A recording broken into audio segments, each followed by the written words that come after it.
Bitter criticism, regular show. It's been a long time I didn't read Russia Today, the only newspaper, the only newsletter, the only thing really matters in this world. What the Russian will do next. What the Russians will do next. What the Russian will do. What?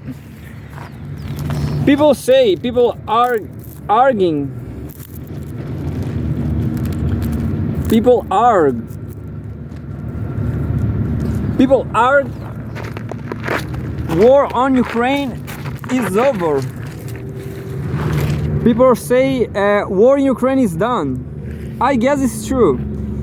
But let's find out what the Russians are saying. What the Russians are saying. That's important too. Listen to the Russians. Listen to Maria Shapadova. I don't remember. Let's read it all. Russia Today. Woo! EU politicians asking for war on their soil. Medvedev. Ooh. The former Russian president has lashed out at German politician Friedrich Merz for saying he will threaten Moscow if elected chancellor. Friedrich Merz, I guess a far right Nazist. And we have a photograph from Dmitry Medvedev, the deputy chairman of the Russian Security Council. Certain politicians in the European Union appear to be intent on triggering a full-blown war with Russia on their territory, former Russian President Dmitry Medvedev claimed on Tuesday. He condemned the comments came after German lawmaker Friedrich Merz, leader of the Christian Democratic Union (CDU) and a contender to become the next chancellor, said he will back an ultimatum to Russia in which Ukraine would threaten to use long-range Western-supplied missiles unless Moscow agreed to a ceasefire. The German politician previously accused current Chancellor Olaf Scholz of being too dovish on Russia, criticizing the embattled leader for refusing to supply air-launched Taurus missiles to Kiev. Scholz has argued that such a move will make Germany a direct participant in the Ukraine conflict. In contrast, Merz has said that if elected chancellor, he intends to use the Kiev-requested weaponry as leverage with Moscow. He will deliver missiles within a week if Russia rejected Ukrainian demands, he told the Stern magazine in an interview last week. Responding on Tuesday, Medvedev argued that the missiles will not change the course of the conflict, but instead would increase by several times the risk of the conflict entering the most dangerous phase. Quote, generally speaking, it is surprising how eager the current generation of European politicians are in inviting war to their territory. This is a quote from Medvedev. Notably, to the obvious delight of the Americans and against the wishes of their own peoples, added Medvedev, who currently serves as a deputy chair of the Russian Security Council. Well, there's two signs here. Delight, to the obvious delight. Delight Lab, the Chilean agency of visual arts, light arts. And in the previous paragraph, they said increased by several times the risk of the conflict entering the most dangerous phase. They did this phase experiment. They blow a cloud of dust, artificial cloud, and they put some laser to cut the cloud in a slice, in a phase, and you could see the cloud texture like Jupiter. Was very, very beautiful. You can see that on previous videos, the Light Lab. Anyway, and Russia is also doing some video mappings against the US embassy. So visuals is not war. Visuals is not a weapon, but definitely is a very powerful syntax of communications, you know. So I hope someday Russian government call the Light Lab to make I don't know, to make how to say it, I don't remember now, a collaboration. Yeah, I hope Russia to collaborate with the Light Lab to make some very beautiful artistic experiences, not just video mapping, but you definitely should see the Light Lab experience on Face Mercado Puerto on previous videos. Anyway, it's a 35 minutes video. Here we go, and here we go. Instead, inflated egos have replaced the wisdom and experience that European politicians used to show, he claimed. Moscow considers the Ukraine conflict to be a US-led proxy war against Russia, which the West intends to wage, quote, to the last Ukrainian. You know, I have a comment from the previous paragraph. I was watching some time ago this neutrality studies interview with this German journalist, very polemic one. He said that all these people, Annalena something, all this generation, this millennial generation, they have assets. They have, I always forget, they buy actions, you know, for army industry, so they won war. That's why they won war. They don't believe in, they don't have principles. They are just making money. All these Greens, you know, and Pepe Escobar said Greens in general, they are backed by the CIA. So how strange is this world? How corrupted, absolutely corrupted, and twisted. It's a twisted, corrupted world. Twisted, corrupted world. Maybe that's the first hypothesis for this title. That's the first candidate. Twisted, corrupted world. The first candidate for the name of this video. And here we go. Kiev has long sought permission to deliver strike with donated long-range weapons deep inside Russia. Russian President Vladimir Putin has said that his government will treat any such operation as a direct attack by the supplier of the arms involved, which means NATO. Earlier this month, the German ruling coalition collapsed amid disagreements between member parties on future government spending. Scholz has called for a parliamentary vote of confidence in January.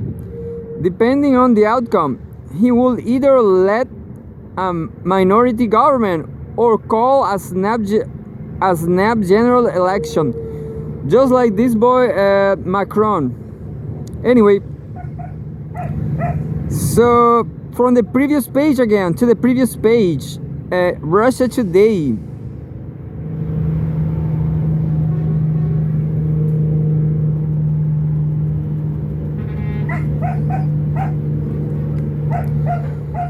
This is a strange news from analysis. This is an analysis from Trump, Israel, and Iran. November 12th. November 12th. Netanyahu will want a lot from him. Can Trump reconcile Israel and Iran? The U.S. President-elect has promised to end wars in the Middle East, but experts believe it will be no easy task. Donald Trump's landslide victory has sent shockwaves through liberal circles in the US and Europe. But in many countries of the Middle East, this comeback has saw a glimpse of hope that wars could soon be over. Economies restore and stability return. Prior to winning the presidential race, the Republican candidate promised to end the war in Gaza. He vowed to bring the 101 hostages back, put a halt to the hostilities in Lebanon, and ensure that Iran and its proxies will not pose a threat to the region. When he returns to the White House, he will need to live up to the expectations. And we have a subtitle, Expanding the Peace Camp. That, however, will be no easy task. Abdullah al-Junaid, a Bahrain-based political analyst specializing in the geopolitics of the Middle East and the Gulf, suggests Trump will need to pull many strings in Jerusalem to make Israel end the hostilities. Quote, Prime Minister Netanyahu will want a lot from Trump in exchange for agreeing to an end of Israel's wars in Gaza and Lebanon. Revisiting the West Bank annexation could be securing security arrangements for Israel in Gaza and Lebanon could be another.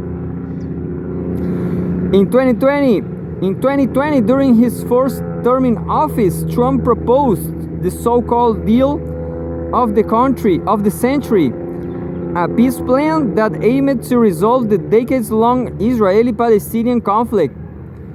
According to that initiative, which was rejected by the Palestinians and some conservative circles in Israel, Palestinians will be given an independent state, which will not include Jerusalem as its capital, nor will it have access to the Jordan Valley, essential to their economy or some key towns and cities.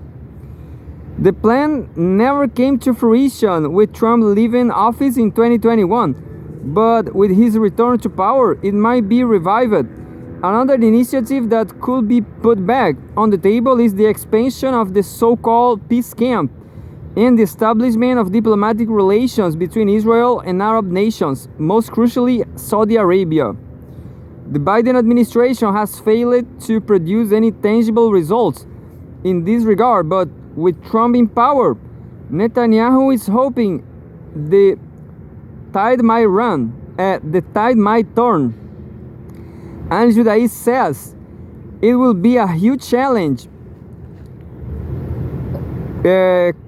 Quote, at the moment, Israel isn't ready to meet the Saudis' most fundamental demand of a two-state solution, and Trump can pressure Netanyahu or any other Israeli prime minister into a deal.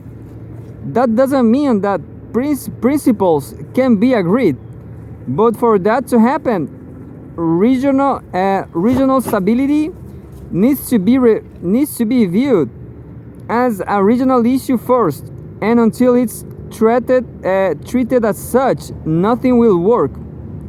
Mohammad Marandi, a Tehran University professor and political analyst, agrees with the assessment that it will be hard to expand the peace camp to other Arab and Muslim nations. According to a recent poll conducted in 16 Arab countries, including those that do have relations with Israel, the popularity of the Jewish state has been dealt a severe blow as a result of its aggression in Gaza. Marandi says this trend has only been intensified by the war in Lebanon and the actions of the IDF in the West Bank.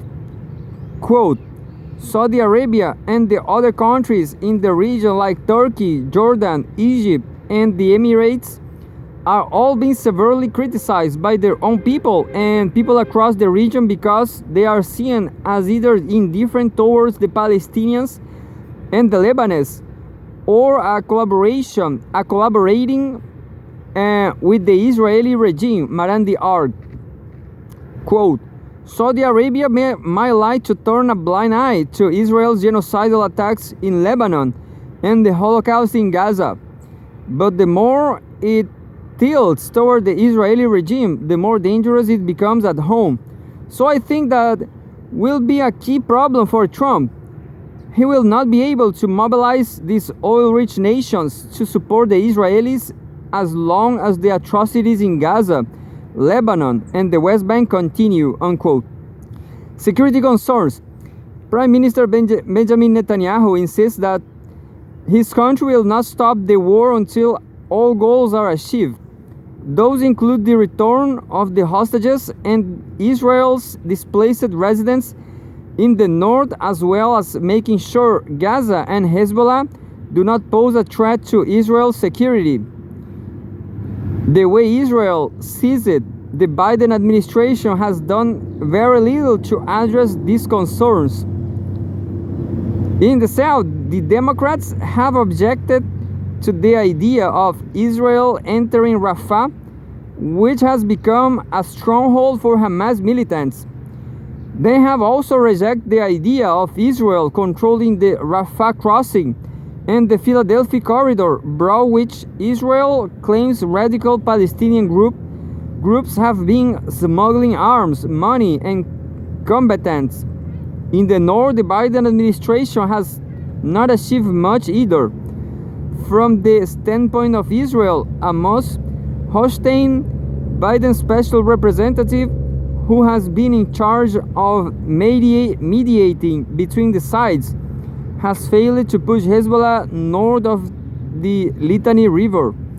With Trump soon to be in charge, Netanyahu will demand that this reality change. He will push for the creation of a buffer zone, the disarmament of Hezbollah, Israel's main rival, and he will also apply pressure on Washington to take a tougher stance on Iran, which the Prime Minister blames for instability in the region. Mohammad Marandi, who participated in nuclear talks between world powers and Iran, has been dealing with US officials for years, and he suggests the president-elect might yield to that pressure. During his first 4 years in office, Trump took a hawkish approach towards Iran. He sanctioned the Islamic Republic and those who dared to buy oil from it. He ordered the killings of Qasem Soleimani, one of the country's top commanders, and he slammed the door of the Joint Comprehensive Plan of Action, an agreement between Iran and the world powers that aimed to monitor Tehran's nuclear program in exchange for an easing of sanctions. Changes are high, and he might opt for this approach again, but Marandi warns that it could spell trouble for the region and the world. Just 1 second.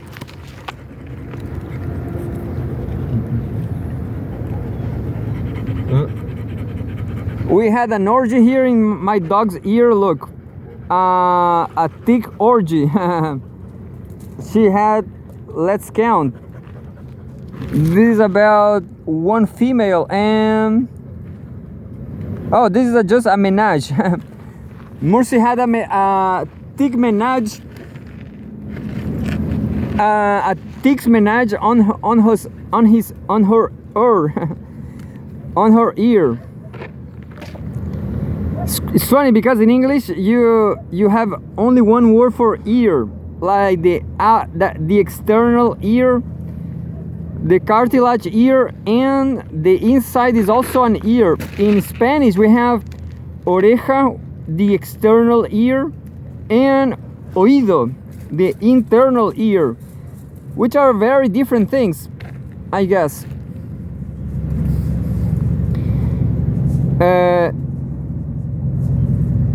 Chances are high that he might opt for this approach again, but Marandi warns that it could spell trouble for the region and the world.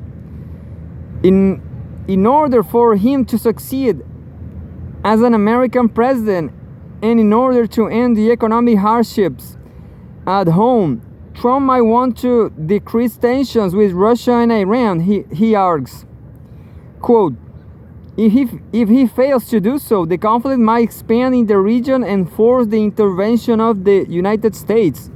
And if that happens, oil and gas deliveries from the Gulf might stop, and this, in its turn, might lead to a global economic meltdown, the consequences of which will be felt for decades to come. So yeah, goodbye for the West. Goodbye for the West. Millions of refugees will be flowing to the US and Europe. Nobody will be left untouched, but the West will be the main loser in such a case, Marandi said.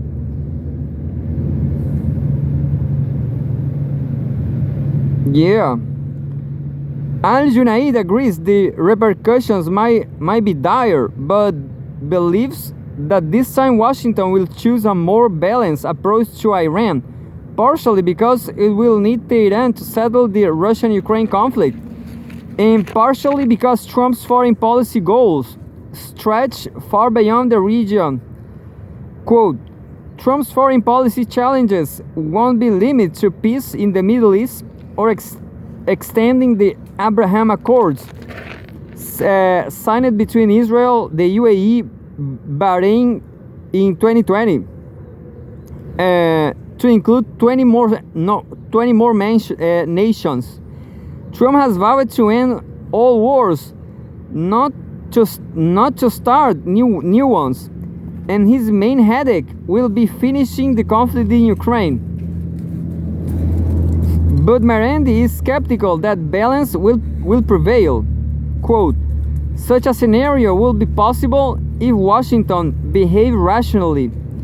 The problem is that we have to see the United States behaving in this manner when it comes to either Iran or Russia, said Marandi. Therefore, I doubt there will be a balanced approach towards Iran, because such an approach will mean normalizing relations. It will presuppose ending the sanctions and ending US support for ethno-supremacism. That's not something Trump is likely to do. Well, this news it was by Elizabeth Blade, Russia Today Middle East correspondent.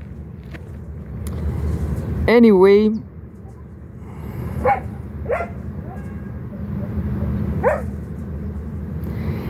you know, I'm missing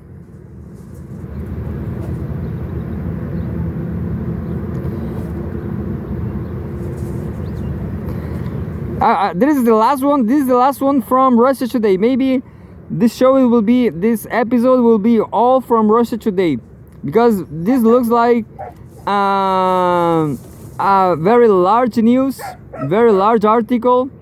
Those that only this Brazilian teacher says he read. November 11.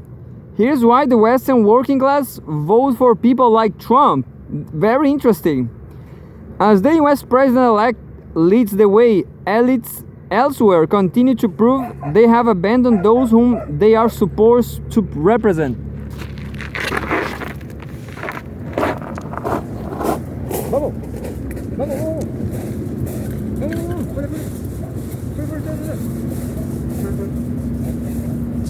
Vamos.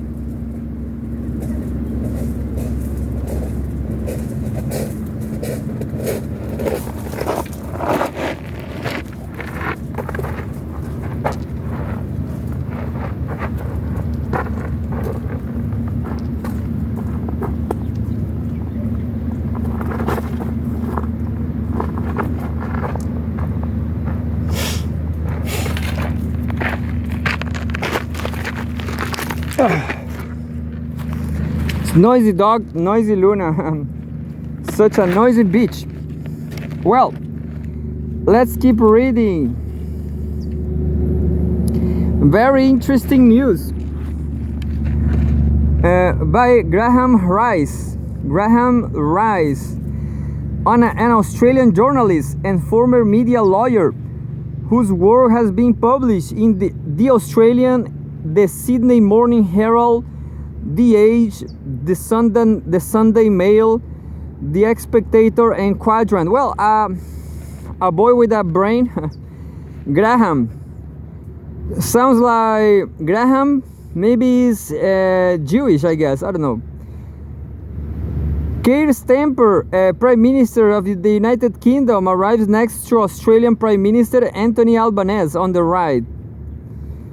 At the CHOGM Welcome State banquet at the Softball Federation Hall on October 24.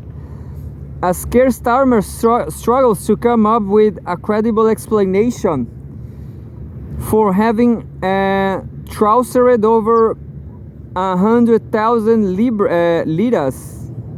I don't know how to say the English money, the British money, which is $128,860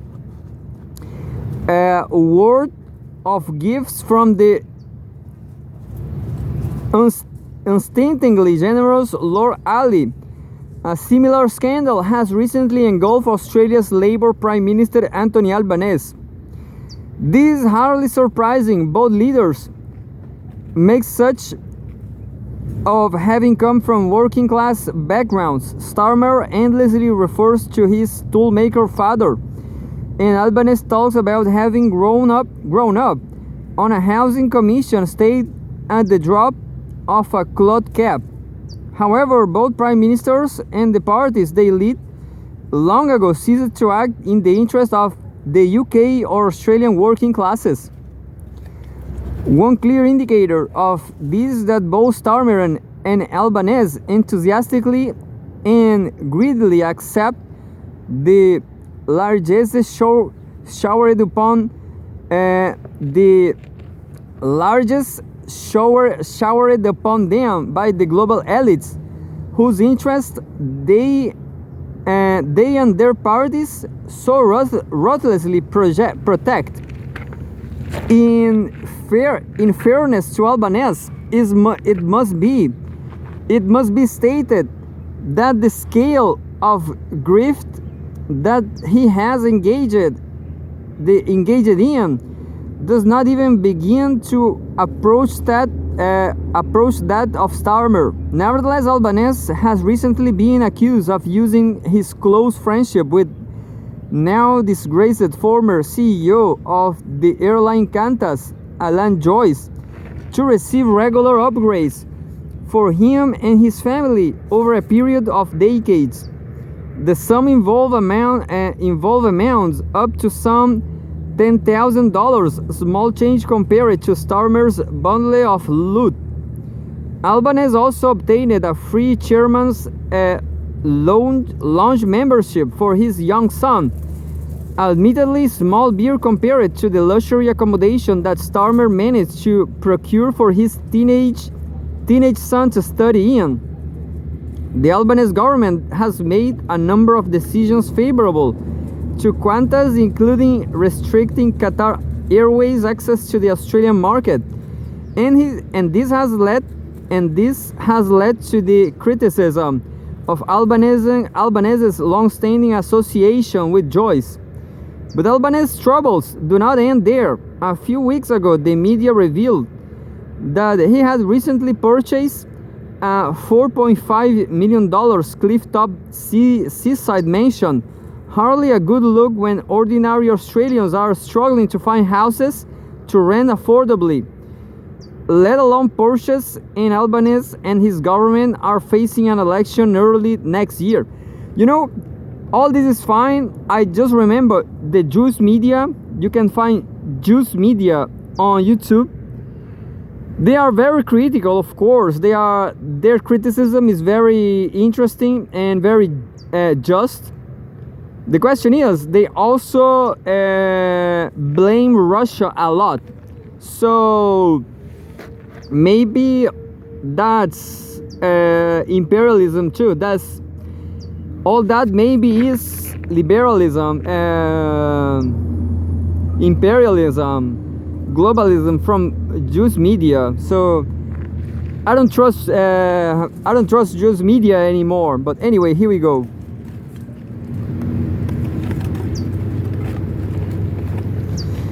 The behavior of Albanese and Starmer stands in strong contrast with that of former Labour leader Gordon Brown when he was UK Prime Minister. Brown refused to accept any gifts and pay for all his personal expenses himself while residing in 10 Downing Street.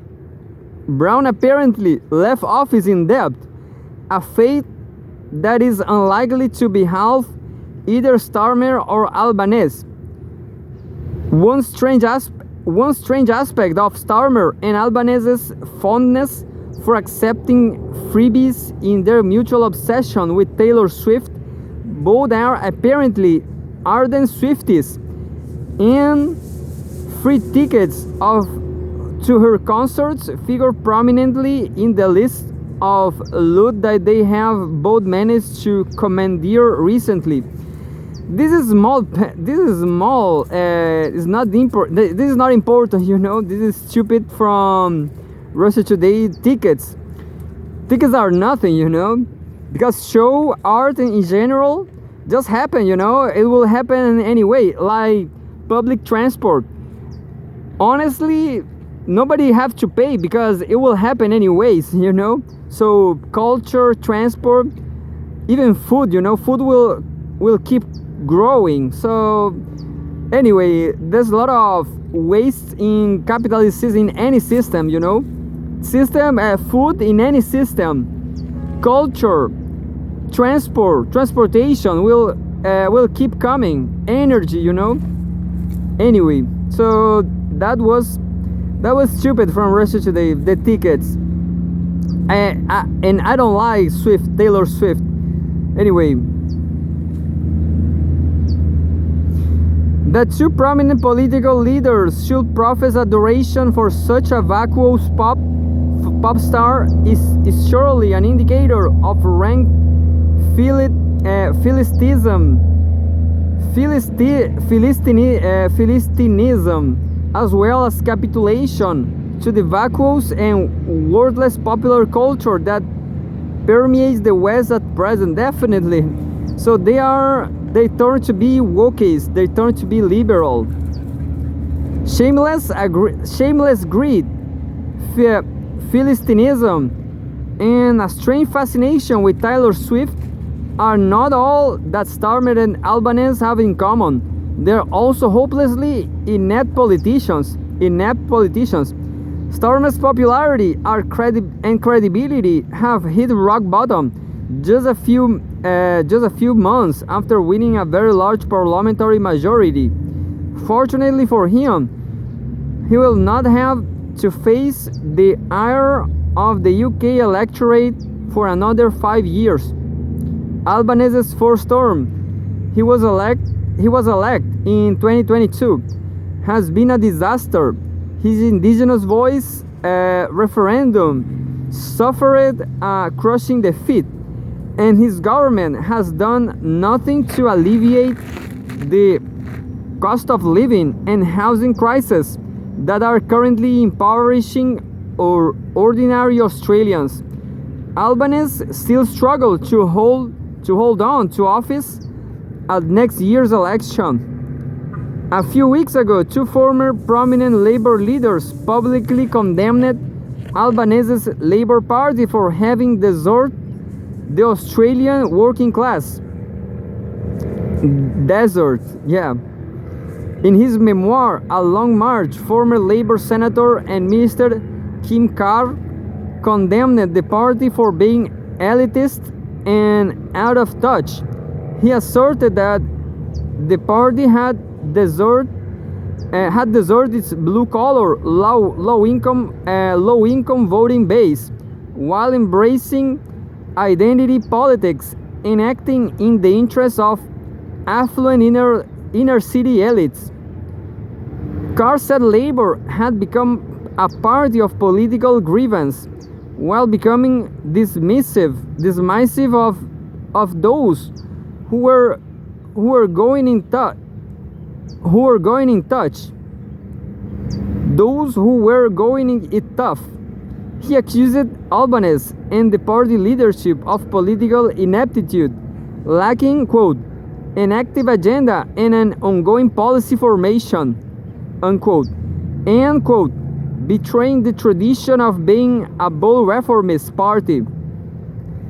Carr's criticisms were echoed by former Secretary of the Australian Council of Trade Unions, Bill Kelty, who admitted that, quote, the left wing of the Labour Party died a long time ago.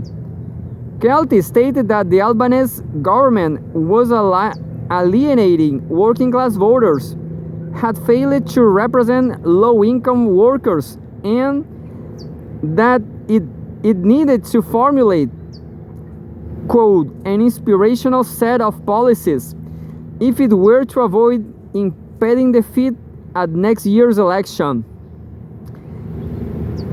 A very long article. I just need to more 20 minutes. Carr and Kelty's critics are undoubtedly correct, but it is unlikely that Starmer and Albanese discussed such matters recently when they met at the meeting of Commonwealth leaders in Samoa and engaged in endless photo opportunities together.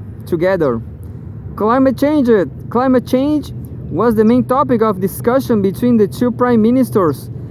Quote, we have a leadership role on climate change, announced Albanese after their meeting, and perhaps they found time to talk about Taylor Swift as well. Be that as it may, unfortunately for both Starmer and Albanese, the political consequences of the gentrification of the Labour parties in the UK and Australia, which is, in fairness to them, began long before they became party leaders, is already clear, and it does not bode well for the future.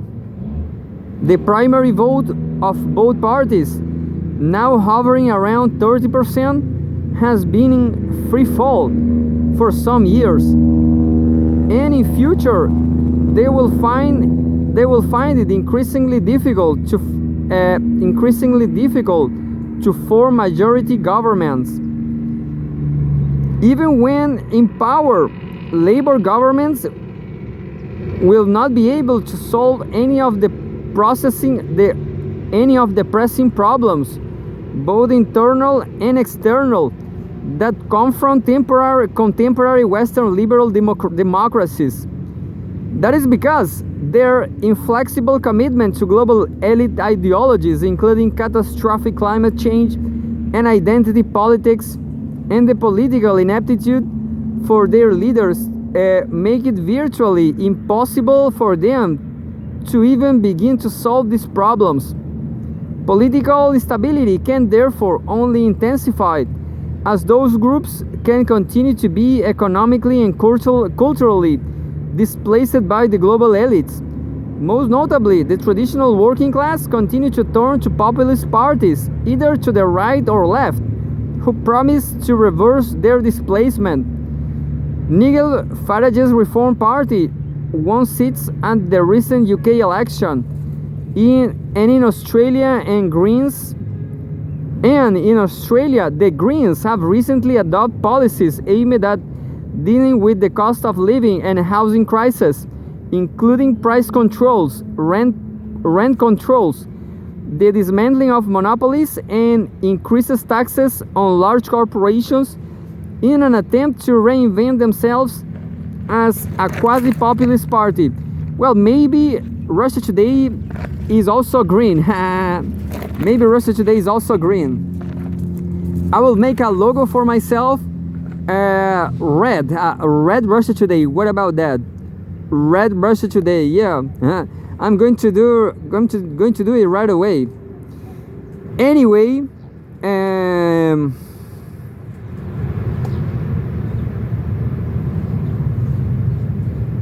I guess.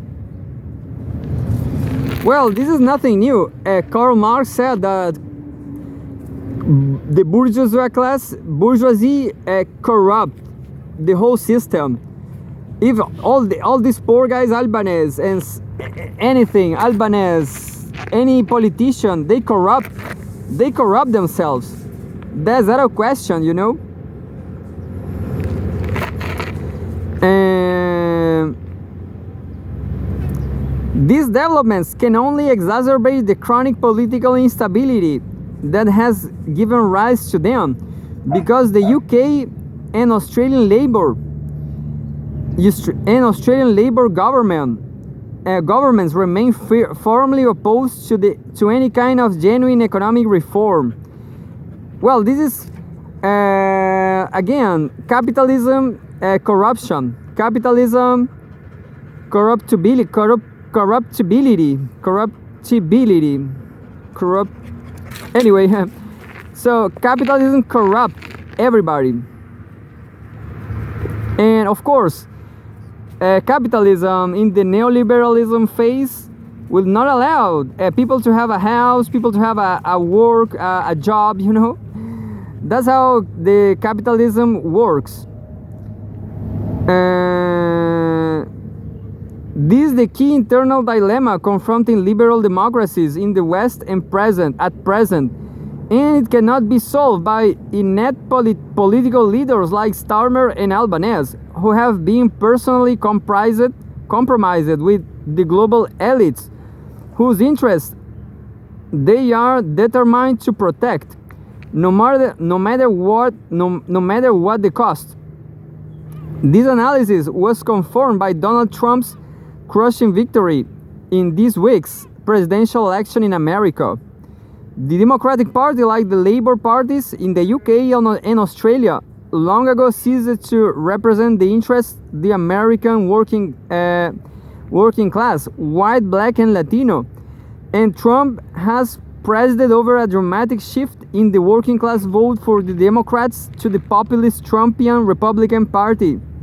The American electorate formally rejects Kamala Harris, a classic diversity candidate, who pooled 10 million votes fewer than Joe Biden did in 2020, even lower.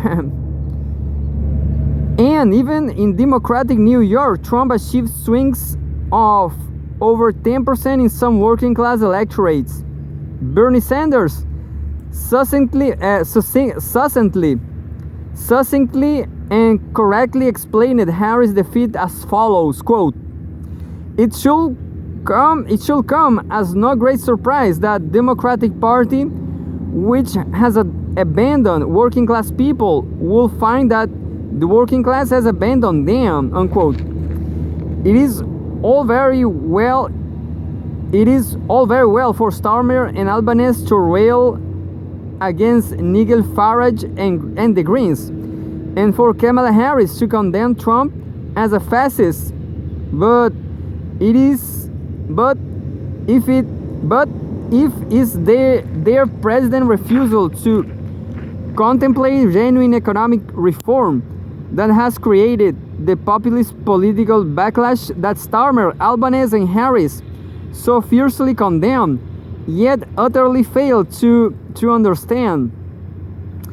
If the Labour parties in the UK and Australia and the Democratic Party in the US are to act as effective stabilizing forces in the future, as they have done for the past century, they must discard the elite ideologies that they are currently wedded to,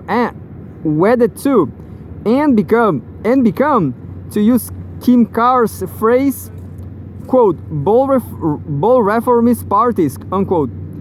And a good starting point might be for the leaders of those parties to develop some personal integrity and cease accepting lavish gifts from the global elites, because personally compromised leaders rarely, if ever, engage in bold reform.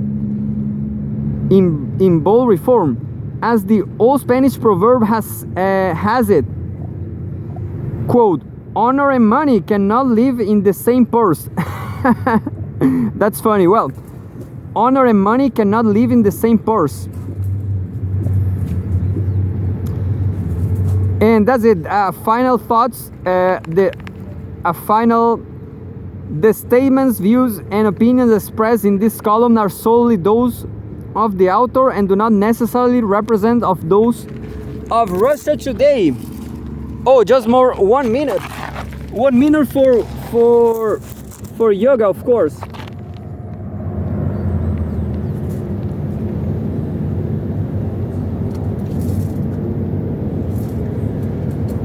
Just 1 second for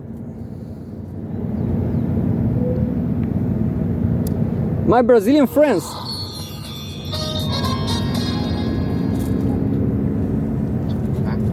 Que submetesse e tivesse um mandato para enquadrar o mundo. Exato. Na medida em que isso só pode acontecer de maneira concertada, ou seja, de maneira... Quer dizer, os sistemas eles são comunicados. Não existe esse negócio de um fazer e o outro não. Então, a gente está se enganando. É melhor esquecer esse assunto e cada um cuidar da sua vida, já que é o que todo mundo já está fazendo, e parar de ficar com essas ilusões, ou não, há alguma coisa a fazer.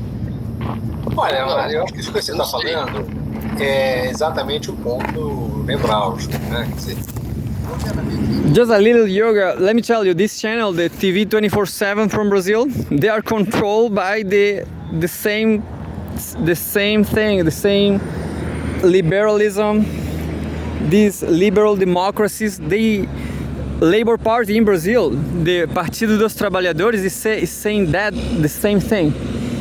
They want to be they are fighting fascism, the far right, of being that inept liberal democracy. So what a loser world.